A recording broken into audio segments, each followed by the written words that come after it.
পরিশ্রমী কৃষক ও সোনার ধান। এক গ্রামে থাকত রমু নামের এক কৃষক।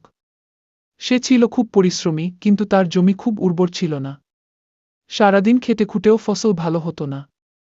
তবুও সে আশা ছাড়েনি। একদিন সে গ্রামের এক বৃদ্ধের কাছে শুনল, যদি তুমি মন দিয়ে কাজ করো, মাটি তোমাকে সোনার মতো ফসল দেবে। রমু এটিকে সত্যি বলে ধরে নিল এবং আরও মনোযোগ দিয়ে জমির যত্ন নিতে শুরু করল। প্রতিদিন সূর্য ওঠার আগে সে মাঠে যেত, আগাছা পরিষ্কার করত, নিয়মিত জল দিত, আর ভালো করে জমি চাষ করত।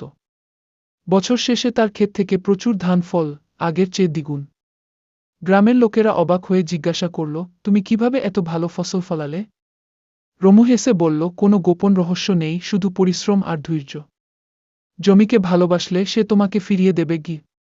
শিক্ষা: পরিশ্রম ও ধৈর্যের ফল সবসময় মিষ্টি হয়। গল্পটি কেমন লাগল? গল্পটি ভালো লাগলে চ্যানেলটি সাবস্ক্রাইব করে দাও।